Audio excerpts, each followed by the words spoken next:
Let me go straight to now UP's Deputy Chief Minister Keshav Prasad Maurya, who's joining us live. Keshav ji, NDTV से बात करने के लिए बहुत बहुत शुक्रिया।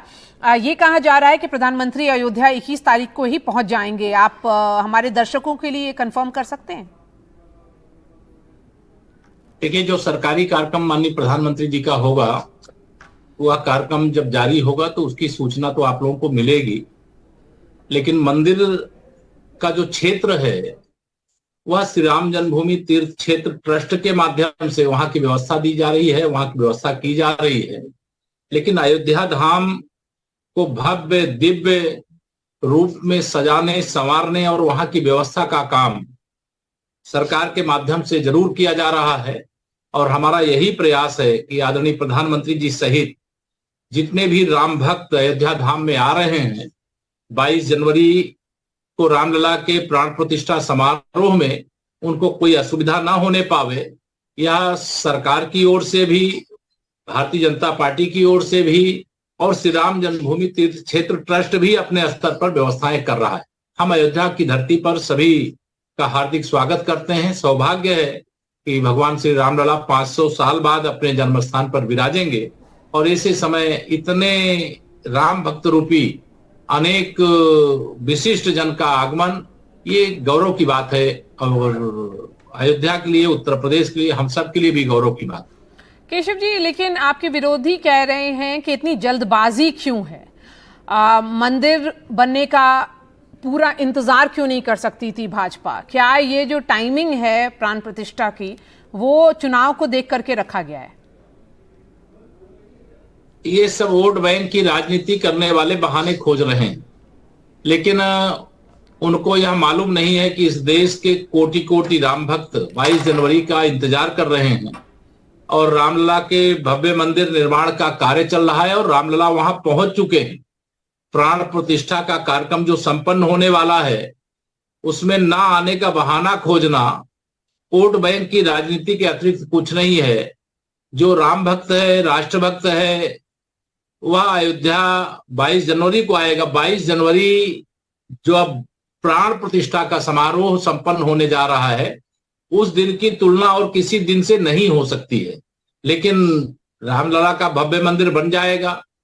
सभी राम जी के हैं और राम जी सबके हैं। जो जब आना चाहे तब आवे, उसको लेकर के मुझे कुछ नहीं कहना। मैं इतना ही कहता हूं कि जो 22 जनवरी का महत्व है, उसके बराबर किसी और तिथि का महत्व श्री रामलला के जन्म स्थान पर विराजमान होने के अवसर पर नहीं होता है। लेकिन केशव जी, मंदिर बनने का इंतजार भी किया जा सकता था, उसके बाद प्राण प्रतिष्ठा हो सकती थी, यही शंकराचार्य भी कह रहे हैं। देखिए, उसमें मैं कोई धर्माचार्य नहीं हूं और जो वेदों के ज्ञाता हैं, जो हमारे धर्म ग्रंथों के ज्ञाता हैं, जो हमारे पूज्य आचार्य गण हैं, उन्होंने जो फैसला कर दिया, उस फैसले के अनुसार श्री राम जन्मभूमि तीर्थ क्षेत्र ट्रस्ट ने 22 जनवरी रामलला के प्राण प्रतिष्ठा समारोह का आयोजन किया है। लेकिन किसी को अगर दृष्टि दोष है तो उसके दोष को दूर करने की दवा हमारे पास नहीं है। भगवान श्री राम जी के बारे में जब धनुष यज्ञ था जनकपुर में, उस समय गोस्वामी तुलसीदास जी ने एक चौपाई लिखी थी कि जाकी रही भावना जैसी, प्रभु मूरत देखी तिन तैसी। जिनकी भावना जैसी होगी वैसा उनको स्वरूप दिखाई देगा। इसलिए जिनको नहीं आना है, जिनको भगवान श्री राम लला का मंदिर बन गया है और वहां रामलला विराजमान होने जा रहे हैं, या जिनको बर्दाश्त नहीं हो रहा, सहन नहीं हो रहा है, वह इस प्रकार की बातें करेंगे। लेकिन भगवान श्री रामलला के मंदिर परिसर में प्राण प्रतिष्ठा समारोह 22 जनवरी को है और सबको 22 जनवरी का इंतजार है। मैं भी एक राम भक्त हूँ, कार सेवक हूँ, मुझे भी इंतजार है। आदरणीय प्रधानमंत्री जी के अयोध्या आगमन का इंतजार है। पूरा देश ही नहीं, पूरी दुनिया राममय हो चुकी है। जी केशव जी, आखिरी सवाल, किस तरह की तैयारी चल रही है? क्योंकि कुछ ही घंटे बचे हुए हैं 22 तारीख को। सरकार क्या क्या कर रही है? किस तरह के इंतजाम किए गए हैं सरकार की तरफ से? देखिए, तैयारी अयोध्या धाम की स्वच्छता, यानी जहां जन्मे प्रभु श्री राम, स्वच्छ सुंदर रहे अयोध्या धाम। पहला तो प्रयास स्वच्छता को लेकर के है, दूसरा सुरक्षा को लेकर के है, तीसरा घाटों पे लोग स्नान करने के लिए जाएंगे तो घाटों की चाक चौबंद व्यवस्था हर प्रकार से एनडीआरएफ एसडीआरएफ वह भी वहां पर तैनात है। जो राम भक्त 22 जनवरी को विशेष मेहमान के रूप में आने का जिन्हें अवसर मिल रहा है वह तो आएंगे ही आएंगे, लेकिन जिन्हें मान लो 22 जनवरी को सबको नहीं बुलाया जा सकता है और लोग हर जगह तैयार बैठे हैं, तो 22 जनवरी के बाद भी जो आएंगे उनका भी सबका स्वागत है। और तैयारियां चुस्त दुरुस्त हैं, पूरी तरह से व्यवस्थित है।